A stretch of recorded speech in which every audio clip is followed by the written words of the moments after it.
Matthew. Thanks, Sarah. Two questions, if I may. First, who's primarily responsible for what appears to be the failure of this healthcare legislation? I would say Democrats. They're responsible. Given Sure. that they're in the minority. Absolutely. They're responsible for passing Obamacare. They're responsible for creating the mess that we're in. They're responsible for being unwilling to work with Republicans in any capacity to help fix a system that they know is completely flawed and have publicly said so.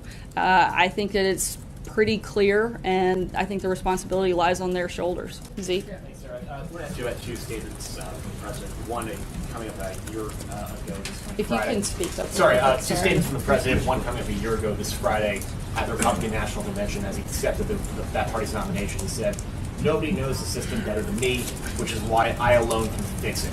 So, if the president knew the system so well, does he owe his supporters an apology?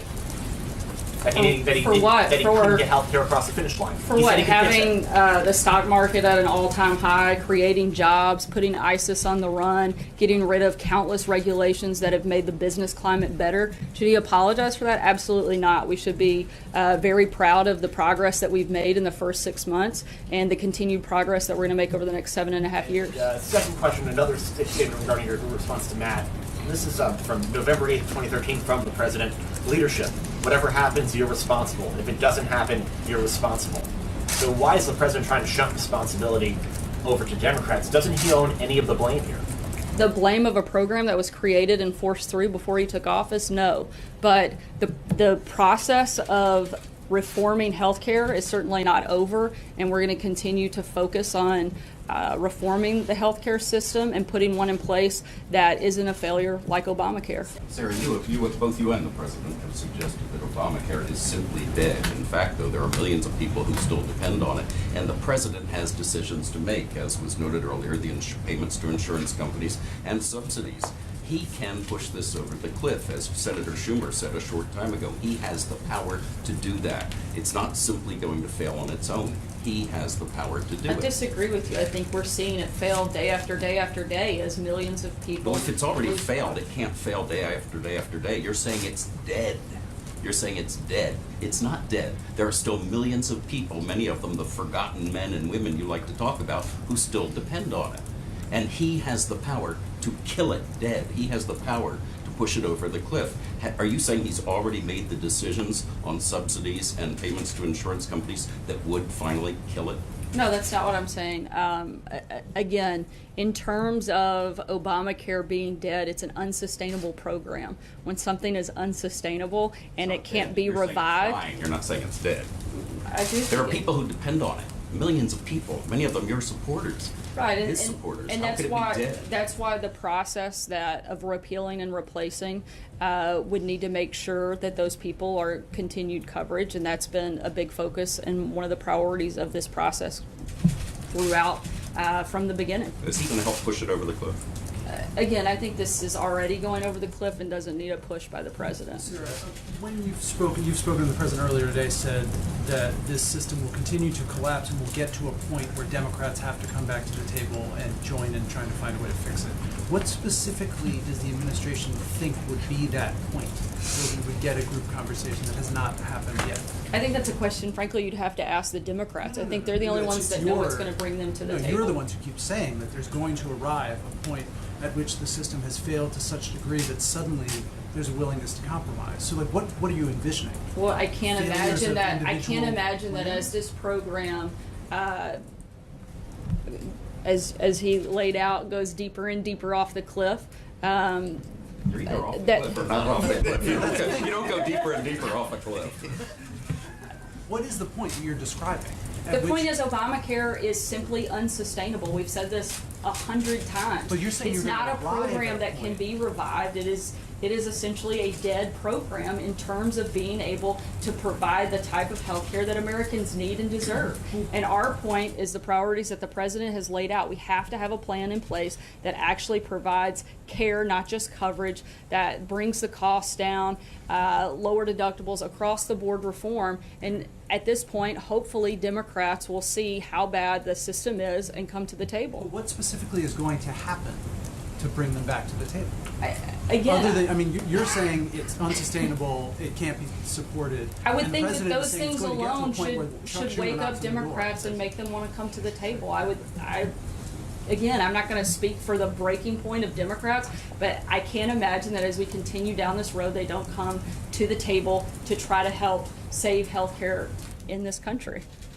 When it comes to ACA, you're blaming Democrats, but Democrats are saying there were 99 amendments by Republicans in ACA. What do you say to that? This is still, a Democrat piece of legislation. It was written, it was forced through. Not 99 amendments to how many hundreds of pages of legislation.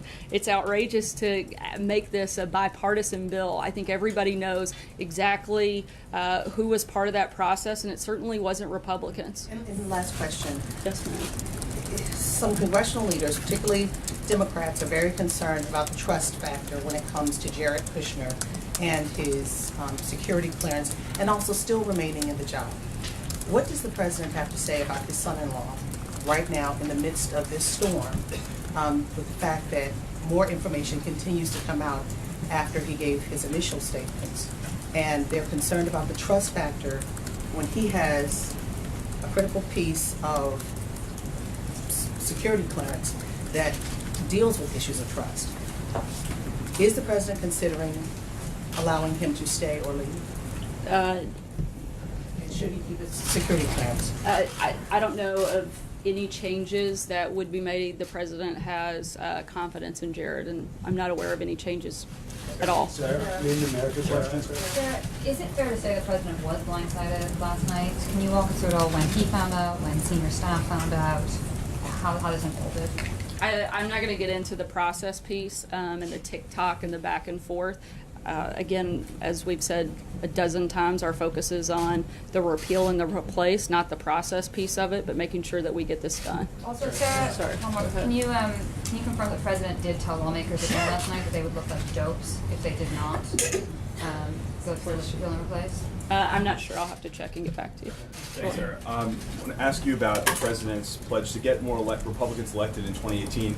He said earlier today that he's going to be working very hard to make that happen. Does that go for two Republican incumbent senators, Jeff Flake and Dean Heller, who are not on board with this healthcare plan? Due to legal restrictions, I'm not going to get into any potential election questions. Kristen. Sarah, thank you.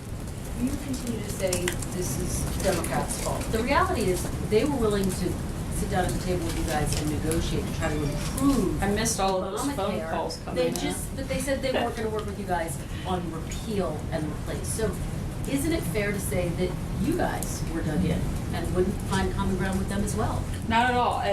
We've been very clear from the beginning. We're willing to sit down with Democrats and talk about how to reform the healthcare system.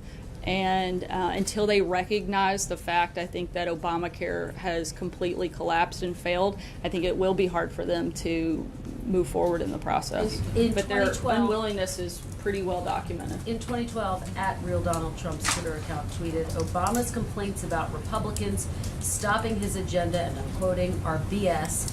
Since he had full control for 2 years, he can never take responsibility. Doesn't the president need to take some responsibility for this moment, Sarah? Look, I think we're taking responsibility in terms of pushing new legislation through, but not the failures of legislation that happened before the president got into office. I think you also have to take into account the outrageous obstruction that we've talked about pretty frequently up here, not just on healthcare, but across the board, and just allowing the president's administration to be fully staffed and be able to fully carry out the duties of the office. And I understand what you're saying, but this moment is not about the legislation that was passed before the president took office. This moment is about the president and Republicans who campaigned on a promise to repeal and replace Obamacare for 7 years, the president for the time that he was on the campaign trail, not living up to that promise to the American voters. Doesn't he need to take responsibility? Like I said before, the debate and the battle over health care isn't over. We're continuing to push forward to repeal and replace Obamacare, and we're going to continue fighting for that every single day. So you're speaking as if this is over and done, and it certainly isn't. Abby? Sarah, so outside of the White House a couple of weeks ago, Mitch McConnell said either Republicans will agree to change the status quo or the markets will continue to collapse, and we'll have to sit down with Senator Schumer.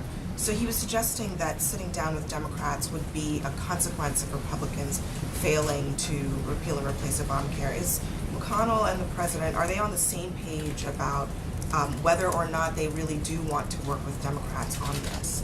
McConnell seemed to indicate that that was the plan B, not plan A. The president has said all along that he's happy and willing to work with Democrats on repealing and replacing Obamacare. But do you guys believe that that's the way the process has actually unfolded in the Senate? In terms of Democrats being unwilling to come to the table, yes. In terms of whether the Senate Republican leaders have been open to Democrats